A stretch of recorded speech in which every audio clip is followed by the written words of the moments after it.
After an unsuccessful team-building exercise, troubles were brewing, specifically between Ishmael, the voice of reason, usually, and Heathcliff, a ticking time bomb of fury.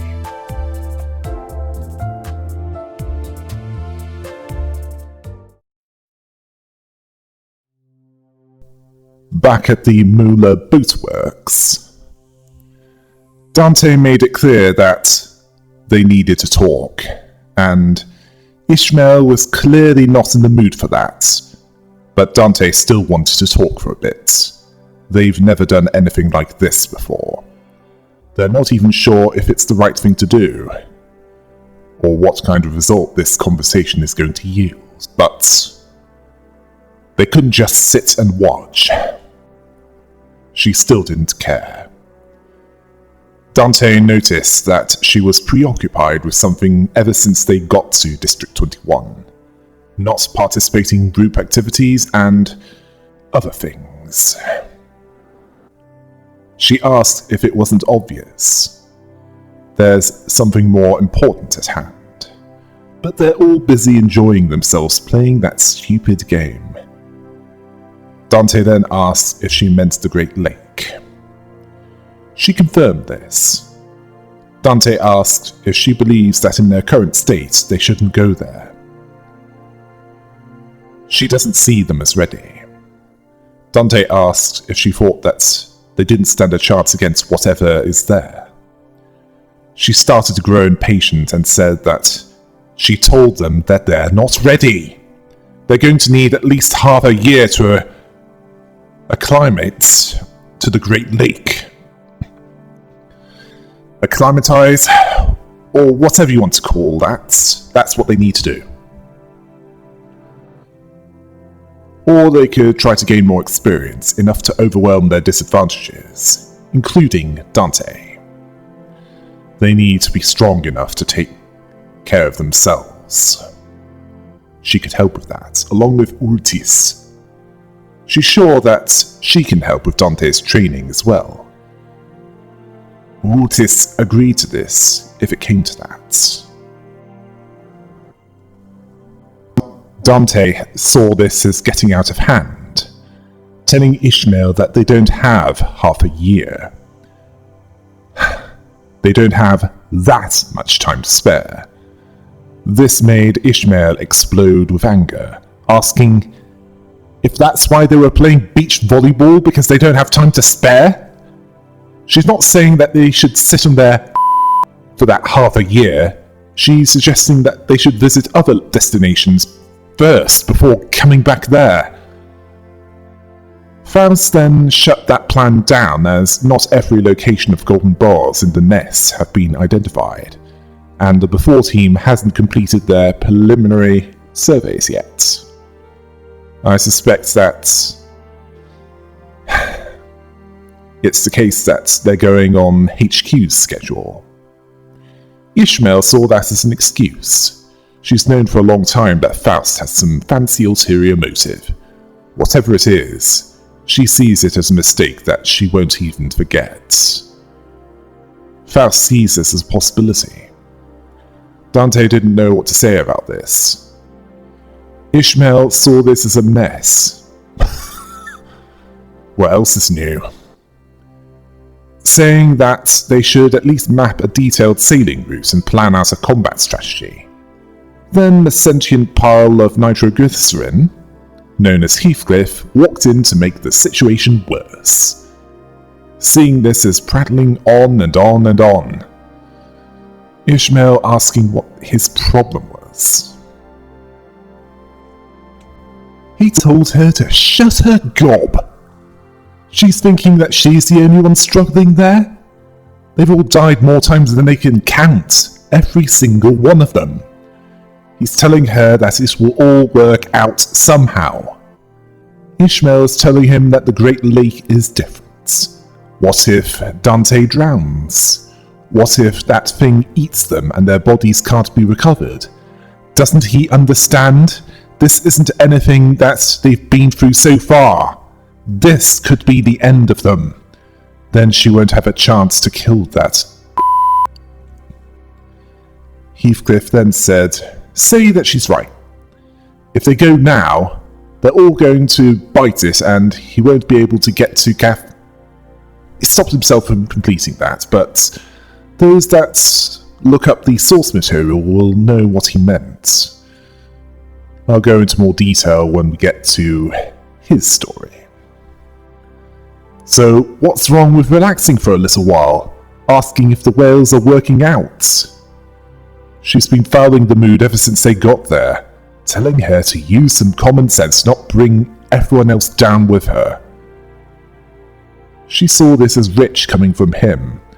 What common sense does he have of the Great Lake? Has he seen a whale? Since when was he such a know-it-all? What does he know of a sailor's life?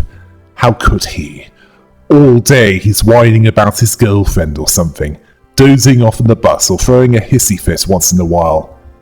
He told her to quit it. She told him it's kill or be killed, by everything from the depths of the waters to the heights of the skies crawling and falling onto the deck. Innumerable natural disasters like acid typhoons, tuna tsunamis, cerebra storms, and a multitude of other terrors of the lake that she can't recall the names of. Right. Acid typhoons sounds like acid rain, but in typhoon form, like from the pollution made by District 20. It's not exactly environmentally friendly there, is it? Tuna tsunami? Okay, those tuna are unlikely to be the kind that we're familiar with, based on the mutant trash crabs. Cerebra storms are likely the kind that fries brains. Well, Don Quixote will be safe then. And that's not considering the more conventional storms. Although in this case it results in high waves as tall as mountains. And following that, monsters that wash up on the deck. Look away for a moment and one that you've trusted with your life gets slain. Everyone and everything going mad. And transforming into something else entirely on that abominable lake. Okay, I was toning it down with how I described it, but that's basically what she says. She saw it as something that a pathetic, lovey-dovey tenderfoot like him won't ever understand. Not even after dying 100 deaths. Heathcliff had enough by this point, and before anyone could stop it, he swung at Ishmael, which hit her. He told her that she doesn't know a thing about him. A prick like her. Yisang tried to stop them, but to no avail. He looked bewildered. None of the others attempted to stop them. It happened so fast. For a moment it appeared that Heathcliff had the upper hand as his fist struck Ishmael right in the jaw. This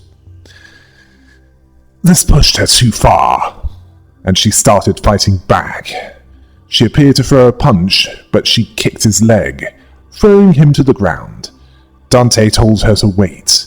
Then she quickly took her mace, raising it high, as though she could strike it down at any moment, her arm trembling with uncontrollable fury. Heathcliff asked if she would bash his head in like she did before. It's fine with her killing him. He'll be back in a minute. He saw himself as a fool that she was different from him. Everyone was the same after all. Ishmael saw her reflection in a puddle and then dropped her mace. Dante wasn't sure what caused her sudden change of heart, but it was something of a relief.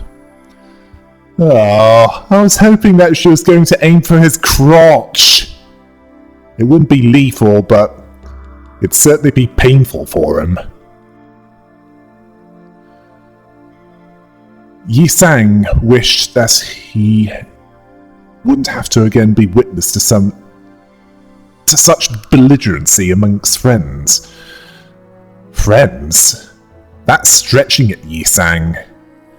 Yet he sees such quarrels among fellows as, well, it's perhaps unavoidable.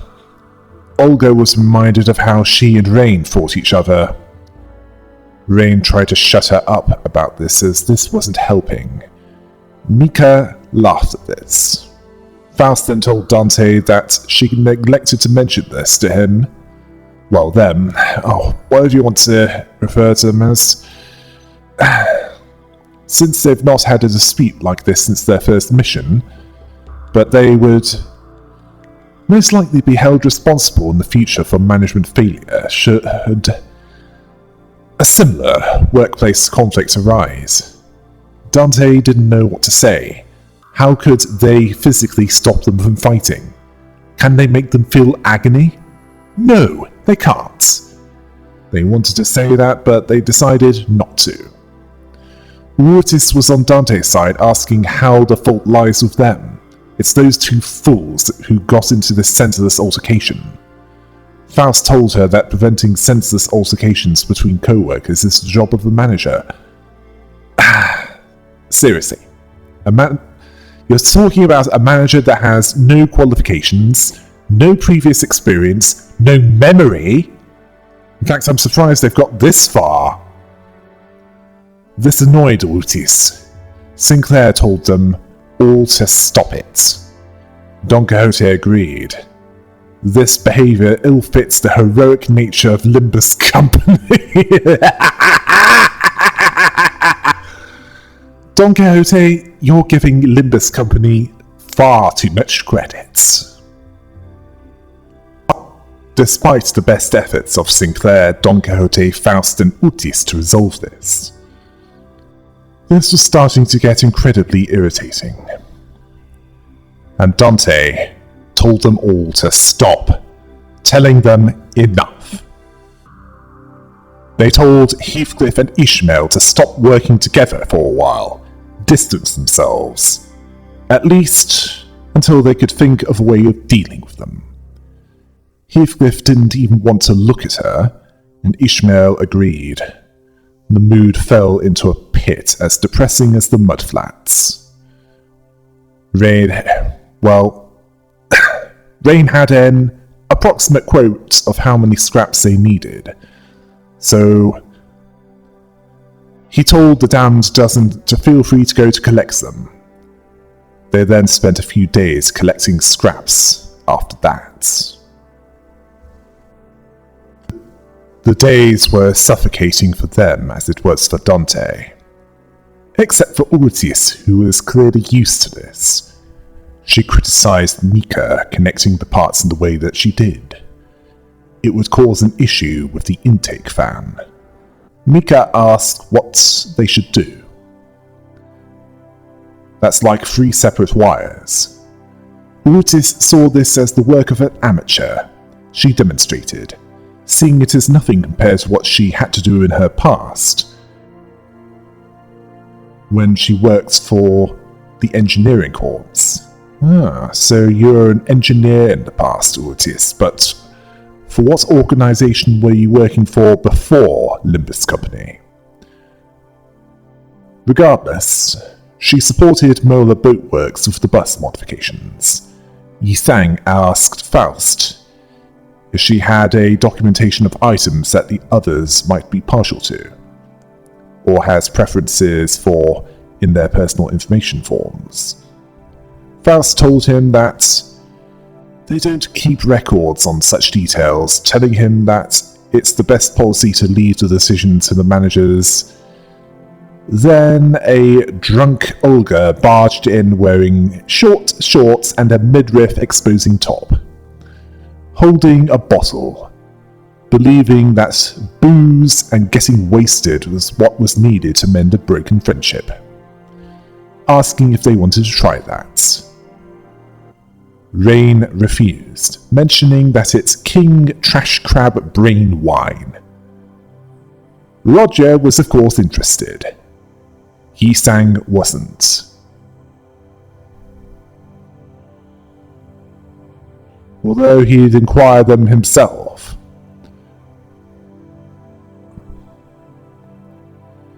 specifically inquire about them himself, and although Olga doubted that would work, well, then again, I suspect it will take more than booze to make things nice between those two. Yi-sang tried to come up with various ways to bring Heathcliff and Ishmael's feud to a close. Then Ryushu and Miso were preparing trash crabs for eating.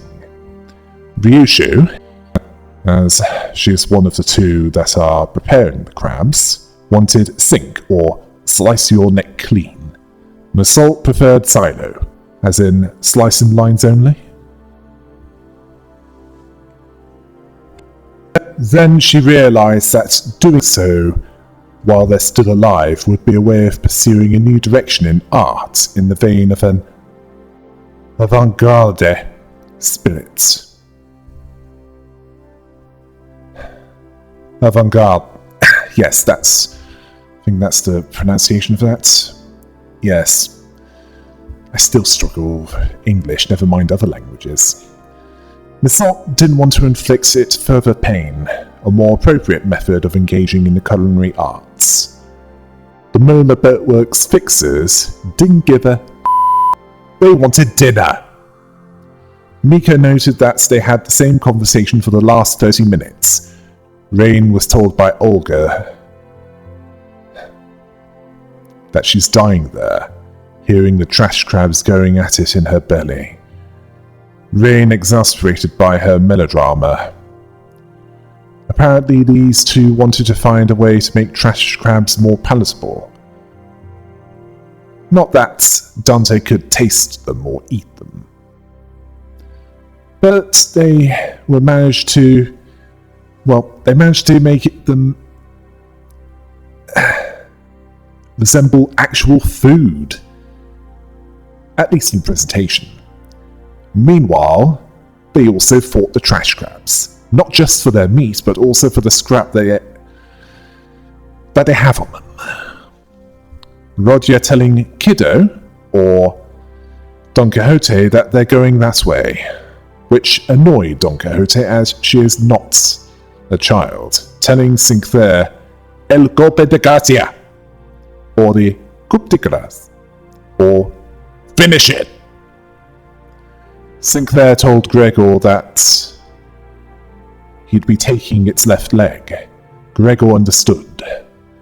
Dante understood that most were busy hunting trash crabs and collecting scrap. They managed to make coordinated attacks even without their inputs. As for Heathcliff, he would find that out later. Meanwhile, it was night, and Honglu was witnessing Gregor's rotisserie skills. Ryushu seeing that the flames lack flare, Sinclair noting that he's just cremating them. Well, what do you expect? Gregor is the king of cordon bleu. Wasn't that already established in District 11? Miso extracted it, but it was burnt and inedible. Strangely, Don Quixote wanted them, as she's only had 3 legs so far. Although to be fair, she's the kind that would consider the Addams family to be normal. Yi-sang was surprised by Heathcliff's arrival, who was surprisingly silent. Dante was about to ask him, then he was shaken up, and for good reason. He and Virgilius had a chat. He's okay now. Roger questioned if it was really just a chat. Well, I don't think so. It likely needed methods that required Heathcliff to have a change of underwear. Anger the red gaze at your own risk. Heathcliff looked angered but held himself back as if to say, "Don't ask." Although he just said stop it. He won't make trouble for them. That's all, asking if there's any food. Whatever Virgilius did with Heathcliff, he calmed down that walking explosives device. but it would prove to be harder with Ishmael's PTSD. Then Virgilius wanted to talk with Dante alone. As one-sided as this chat was going to be, without any of the others translating, Dante wasn't amused by that. They've already been told in brief.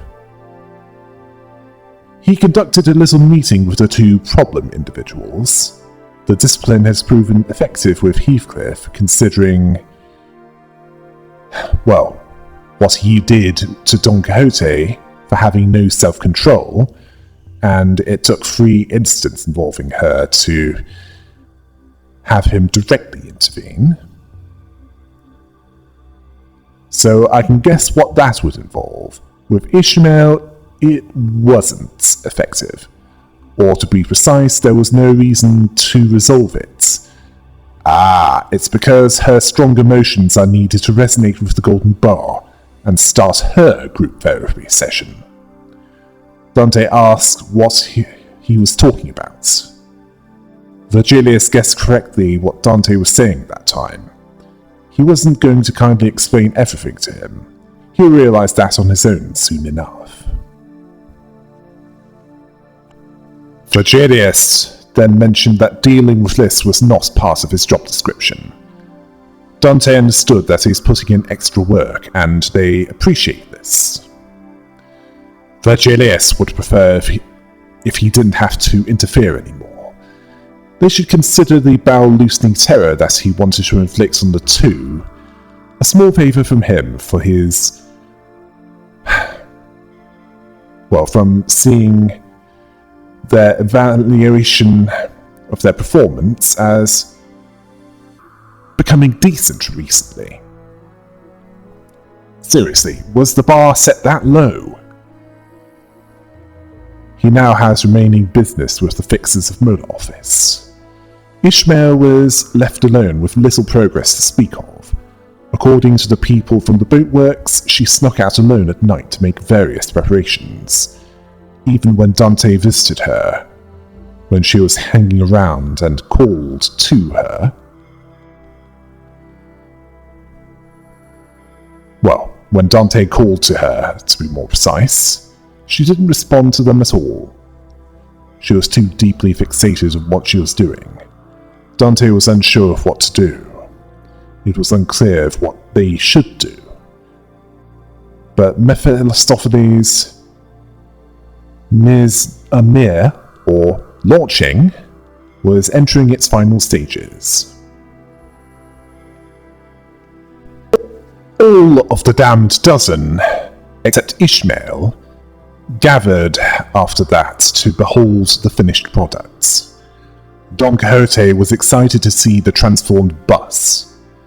Yi Sang was unsure of what to call it, a bus boat or a boat's bus. Dante went with bus boat, yes. Sinclair asked where the wheels went. They'd need them again once they were done with District 21. Otis saw that as a needless concern. It's been modified to switch between both boat form and bus form. Gregor asked if it's some kind of magic bus. No, Gregor, it's the magic hell bus. It's in the title. Faust saw many possibilities. It's always been capable of various functions. Hasn't Faust spoken of that once? Mika then stopped the talk about this and started it up. This made Don Quixote nervous. Mika fiddled with the controls of Mephistopheles. This shuddered the boat/bus awake. This scared Dante with the warning siren that it made earlier. Mika found out what was wrong. It's missing something. It's the form transmogrifier that's messing up. This made Rodier's eardrums feel like they're about to burst. Rain told Mika that it's the one part that they had to make do with what they had. Otis heard make do and sounded annoyed. Apparently Mika didn't have a choice, there weren't enough parts in stock. There's one thing that's supposed to be irreplaceable, but the problem is... Dante was then startled by a sound, which as Rain pointed out, did not come from the engine. Faust confirmed this. It was the giant mutants, the king trash crab that they encountered before, when Olga made her entrance, and it's headed their way. Yisang theorized that it was likely drawn there by Mephistopheles' alarm, likely seeing it as a challenge to its territory. Olga saw this as good news. Seriously? Why could it... Oh right, yes. It's because it had the exact part that they're missing on its back. Mika confirmed this. Rain asked Olga, is she really... She is. It's that one expensive and tricky to manufacture part. Rain reminded her of the way it killed the employees of other boat workshops. Olga brushed that off as it crashed into them, not because they were hunting for the parts, but now they have the damned dozen to help them. Besides, it killed the people that helped them get the Mola boatwork started when they had to start from practically nothing. It's time to smash its skull in! And make some more wine out of its brain juice, too.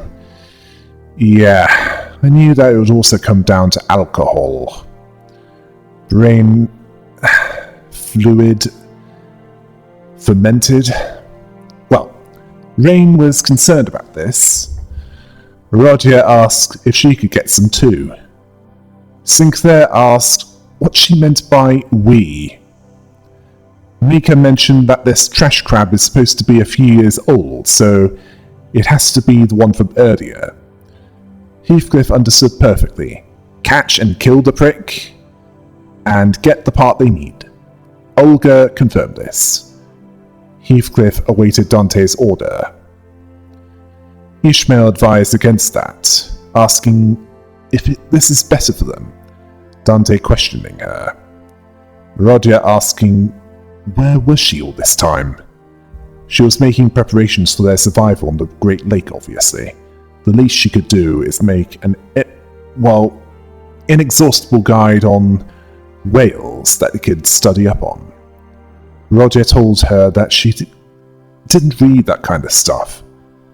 Ishmael will keep reminding her until she has no choice but to read it. Ishmael saw this as more proof that they still need more time to prepare. The king trash crab can be repelled. They could do that and finish modifying the bus later with more time on their hands. Dante isn't sure. Their lack of memory certainly doesn't help with this, but Ishmael understood what they were going to say. Dante didn't get what she was so scared of, or what they were supposed to be preparing for. As much as they respected her opinions and reflected them, or rather reflected on them, they didn't think that this was the best for all of them. So Ishmael told them... Yes, she told them there isn't any all of us, and this surprised Dante. Ishmael told them to be honest there. Are any of them devoting themselves for the sake of this all of us? They all signed a contract with Limbus Company for their own goals. They were all in this together to achieve their own personal aims. Dante is no exception. They're forced to look for the golden bars, things that they've never heard of, just to get their memories back. They have a more selfish motive than anyone else there. So why do they pretend that they're doing anything for all of them? Ortiz took offense to her raising her voice at Dante. It was then that Virgilia stepped in, taking everyone back, and Ortiz did not want to get on his bad side. He was discreetly listening to their conversation and joined in as though he'd been a part of it from the very beginning. He reminded Ishmael of what was made clear during their meeting. The contract comes first, indicating that he was that close to delivering discipline to her. This convinced her to back down, at least on this occasion. She told them that this was a company that she's working for. Of course it does. She glared at Dante with a face that she'd never done before. Clear hostility. She'd abide by the oh-so-honourable contract, telling Dante to give her the orders and she'll follow them. If there's anything that they want from her from now on, state it clearly. She won't get out of line by providing unsolicited help or explanations anymore. Dante paused, unsure of what to make of this. Ishmael told them, what were they waiting for? Weren't they going to give the order to have them go and kill that giant crustacean? She'll gladly obey as it's stipulated in the contract. Yeah, I can detect passive-aggressive. I might not pick up on social cues that easily, but even I can tell that. But Dante decided not to respond in kind, as it wouldn't help the situation. Besides, she was blankly staring at them, awaiting their order. They only replied with, "Let's go," as they were all leaving the boatworks to do battle. They heard vicious sounds of crashing waves and roars of an all-crushing storm. Visions of destruction pass before them. Limbs and bits of flesh tear off in the shredding storm that brought crashing waves. A short-haired Ishmael clung to the ship for dear life, and a behemoth of an eye, its overwhelming and all-consuming size looming over the ship, watching her in silence. Dante saw this as a clue to her perplexing behavior. Yeah, it also revealed that they didn't just have visions of the near future, but also the past, as that was clearly a fragment of the past that led her to join the damn dozen. As for the trash crabs, I'll see if I can come up with a wildlife documentary-style explanation for them. In the damp, dark mudflats of the back streets of District 21 lives a peculiar mutant creature that is both predator and prey. It is the humble trash crab. This crustacean has adapted to its environment by harvesting the scrap that is often dumped there by humans. Much as the now extinct hermit crab used the discarded shells of other creatures to protect itself, the trash crab attaches the discarded scrap of humans to provide better protection, both in attack and defense.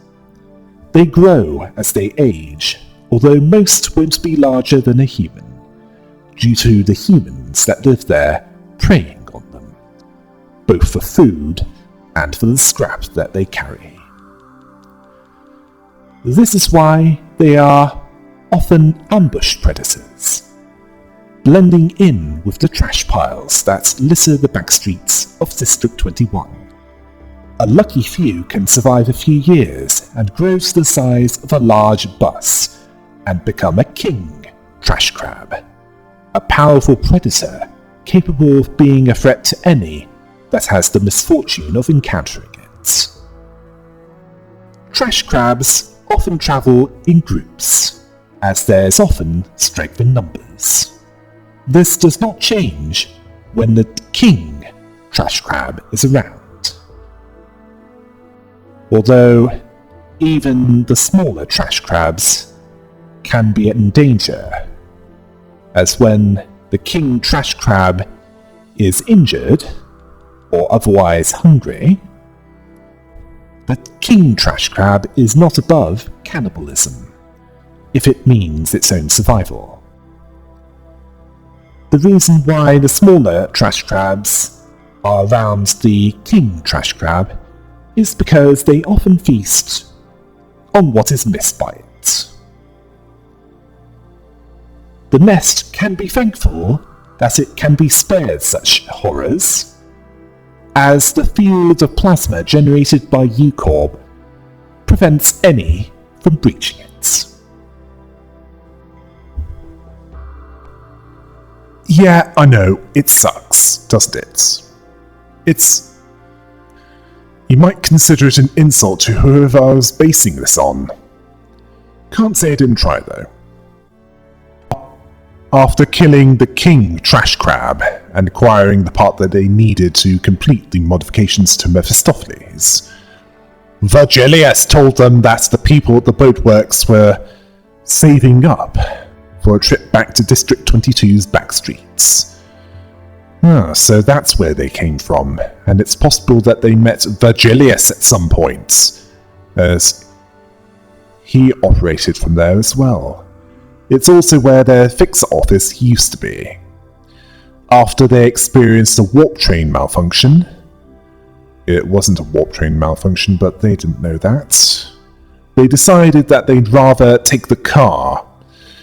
Dante considered telling them that it was supposed to happen from what they've learned from a number of identities, but they decided not to, as that might cause problems. Largely because it might cause more harm than good, like how Ishmael has fallen out with them. With the part that they needed now theirs, Mika put it in place, and this time it was successful. Their job was done. Rain told them that the tide was in, so they should set off now. In fact, they should be able to set off now, and then Mika demonstrated the switch to boat mode, which impressed Don Quixote. Mika admired who designed Mephistopheles. She heard stories of it, but to see it in motion firsthand, theoretically, it can take other forms, as long as the core is intact. Oh, so if they wanted it to appear as some giant monster truck with loudspeakers blasting out "School's Out" by Alice Cooper, it could change into that. Mika was amazed by this core, for lack of a better term, and Faust considered herself amazing upon hearing this. So she does have an ego. It's just not obvious. Rain told them to get in their vehicle. They can switch the mode again once they're in the water.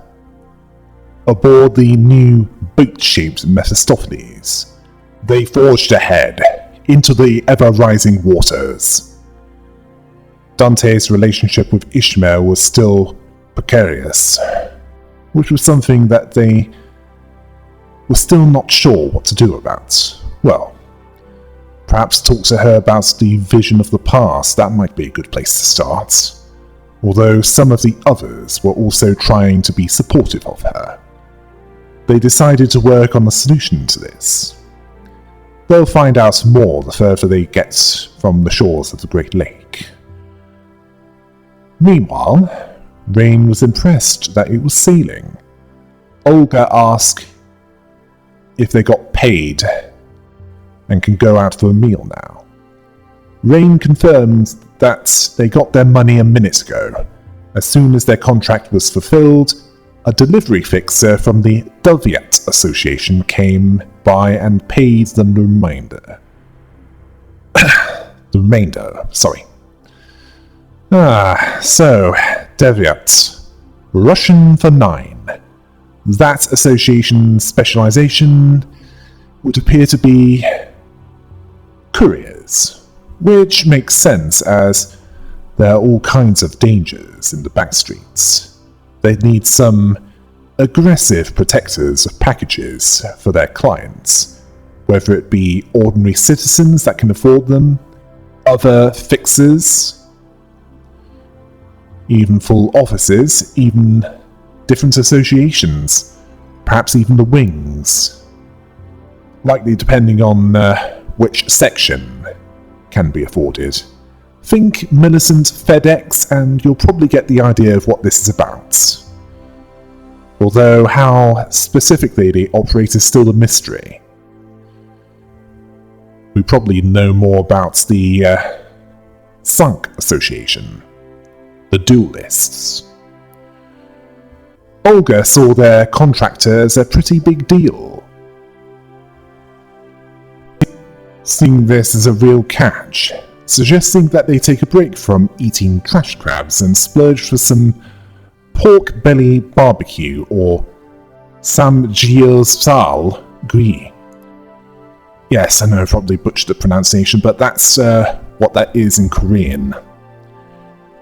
Even Rain had no objection to this. Olga then asked Mika when they added a submersible mode to the modifications. Mika told her that they didn't. Rain noted that the ship looks like it's listing. Heathcliff then told them to get out of the water quickly as Mephistopheles was sinking. Sinclair asking where the buckets were, and Yi-Sang found a hole. It must be, Ryushu said, TD, like the total disaster. Karan said that they're off. Global glub. Ishmael honestly wasn't surprised. Rain would get the lifeboat, and Mika understood that they'd need to pay penalty fees. Yeah, looks like the pork belly barbecue and the journey back to District 22 will have to wait a little longer. Olga understood how screwed they were. With their frantic attempts to drain the bus and Karan's skillful rowing, they got back to the boatworks and had the bus repaired. Then their voyage across the Great Lake began properly this time. Honestly, even the Titanic wasn't this bad. At least they made it out of port before sinking. They made it around midway across the Atlantic before they sank, not just as they were about to leave the port.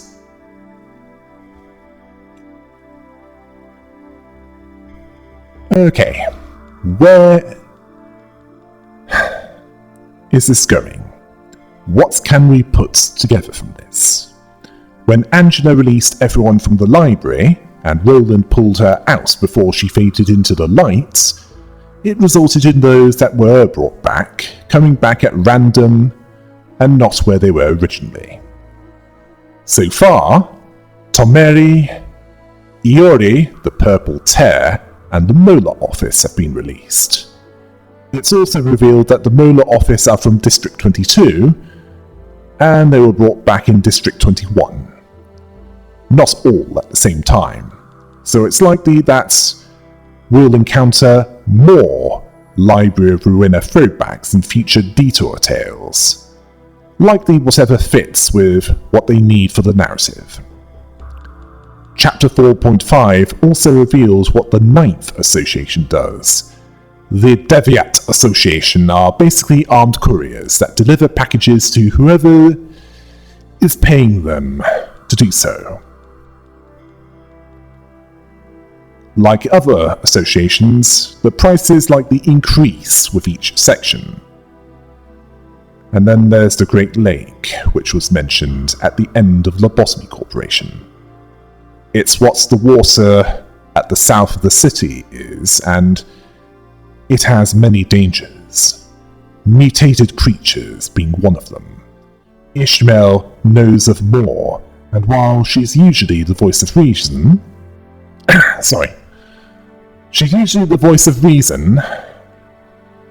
she's showing PTSD here, Juice the Whale, and him.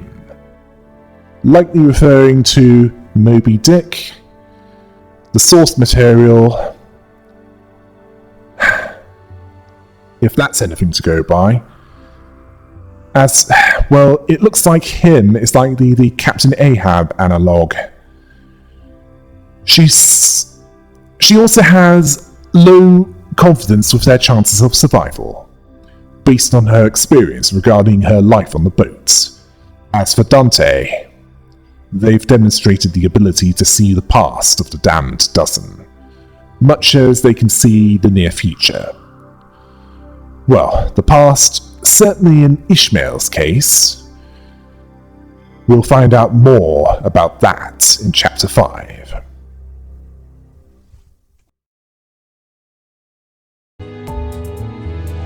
At the point I'm recording this, it's a while before this lore series can be concluded, at least with the story parts, although there are other things. Until next time, hail the rabbit!